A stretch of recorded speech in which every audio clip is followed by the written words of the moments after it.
Helsa, once again, coming to you with another video. And this video, I want to deal with a subject that I rarely deal with in a video. I might mention it sometimes, but I feel it's necessary for the truth to be put out. And what I'm referring to is the 14 words and the 88 precepts. Over the years, I've seen really the 14 words and the 88 get hijacked. And what I mean by hijacked is used in for all the wrong reasons and used in all the wrong purposes. When David Lane and Ron McVan originally came up with what would be known as the 14 words and the 88 precepts, they were never really meant to be a law. It's not something that was meant to stay as it is. And what I mean by that was the 14 words was meant to give us a focal point of what was most important to us. And the 88 precepts was only meant to be a building block. Even if you go and you read the introduction to the 88 precepts, you find out that David Lane stated that the precepts were never meant to be a law. They were really only meant to give us something to think about, but not only think about, but to build upon. And it seems that what happened was that something that was pure as the 14 words, which was a battle cry and really picked up by, I guess you could say, millions of people. And the 88 precepts, the same thing. But what seems to have happened is that these so-called white gangs have taken the 14 and the 88 and they've applied it to gang life. And this was something that was never meant to happen. Even David Lane spoke about when he was in prison in Florence, Colorado, how the white gangs represented something that was totally different than what the 14 words actually prescribed and what they actually taught. And that in many cases, these so-called white gangs went against the 88 precepts. Once a person embraced the 14 words of we must secure the existence of our people and a future for white children, that meant that from that point on, everything that we did was in accordance with these two principles: securing an existence and then securing an existence for white children and then a future. When you are a white gang member and you claim to follow the 14 words, then what this means is that you no longer trick young white kids into becoming gang members and then turning around and having them mule drugs, having them attack other white people. It doesn't mean that you take something that was meant to be pure and meant to be uplifting to the white man and the white woman. And one of the things that I know was when I was in prison, I used to sit back and watch these young kids become gang members. And one of the first tattoos they wanted to get was 1488. But yet, when you watch their actions, you wonder, out of all things that you wanted to put on yourself, why would you put 1488 on you when you know that the particular gang that you're joining does not uplift that at all? And then you add the 88 to that, knowing that the gang that you're involved in sells drugs. So at what point in time did the 1488 become a focal point for so-called gangs. And then we wonder why so many people have a distaste for the 14 words and the 88 precepts.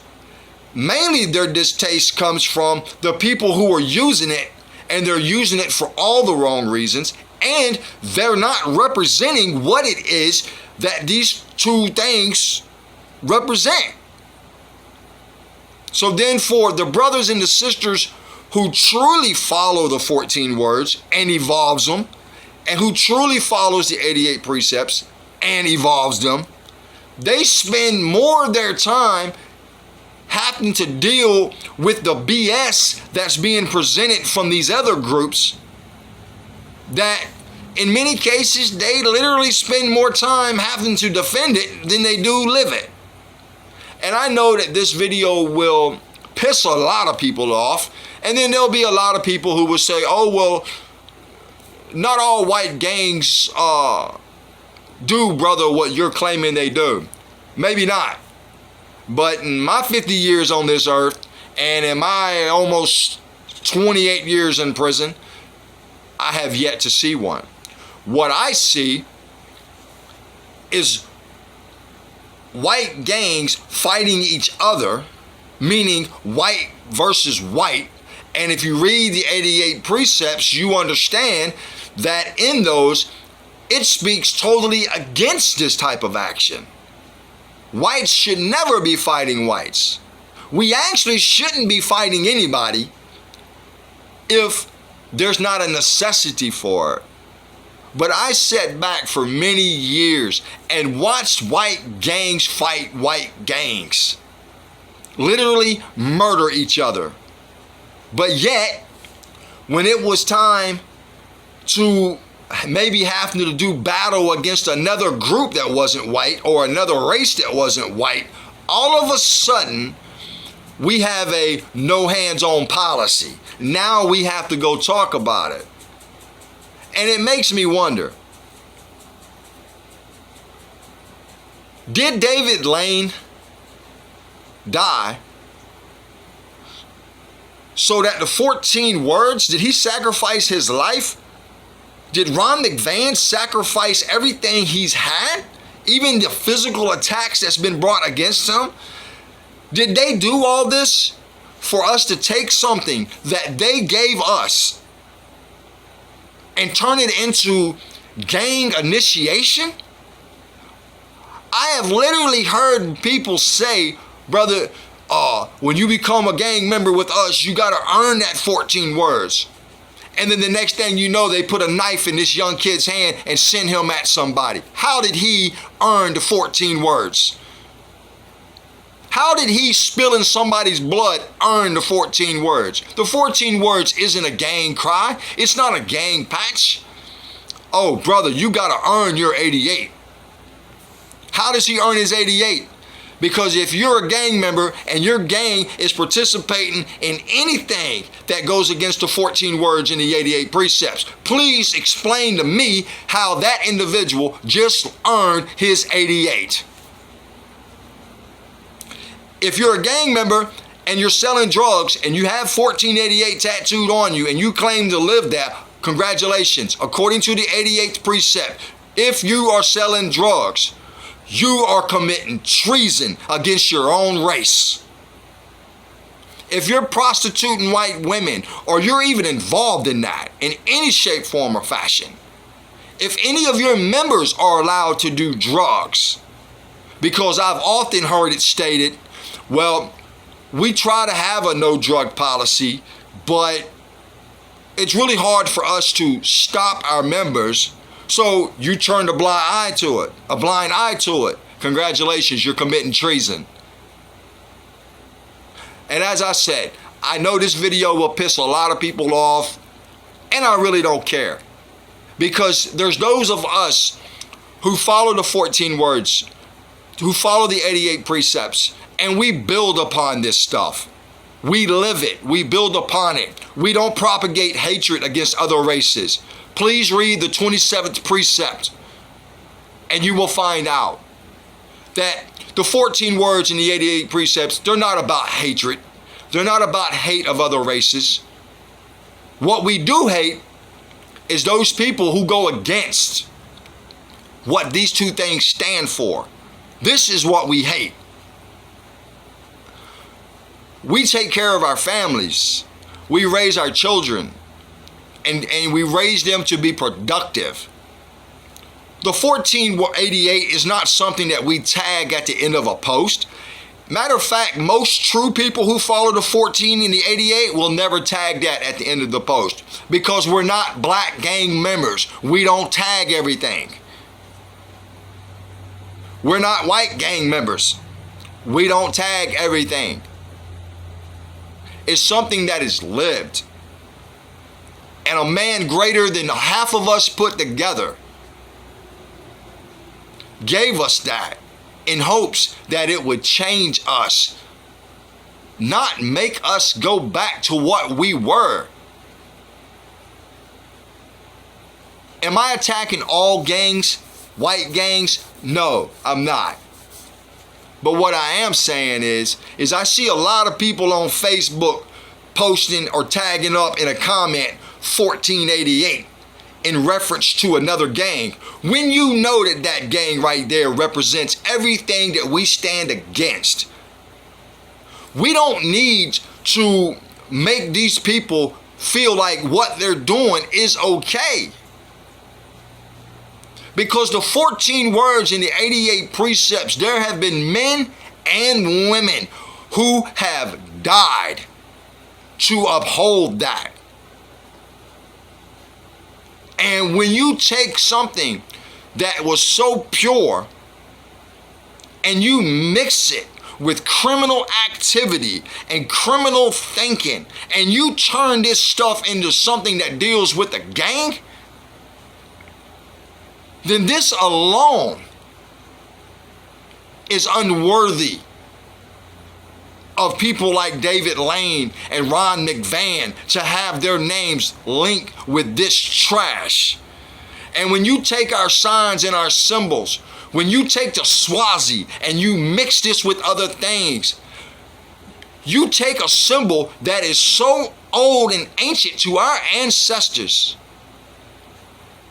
and you cheapen it with an understanding that has nothing to do with it. And you don't understand that the swastika, when you study it, it represented, in many cases, it represented the turning of the sun, the rotation, everything. But on a spiritual level, it meant the ever evolving of mankind. How are you taking the swastika and putting it on yourself, and you're not evolving as a white man, but you are actually no better off than the savages that you claim you're fighting against? And when you take bolts or sowilos, double sowilos, and you place them on yourself, there was a meaning behind that. There was a purpose for those bolts being put on a person. Instead, you want to turn it into a gang symbol.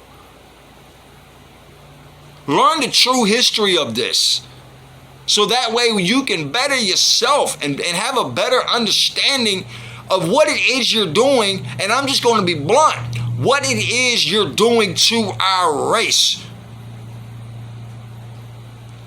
In many cases, our biggest enemy isn't the Jews, isn't the blacks. It's us.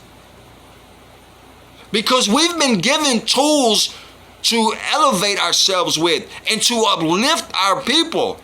But instead, we take these tools and we become no different than the black gangs that you see on TV or the Spanish gangs. Somebody has to take a stand and say enough is enough.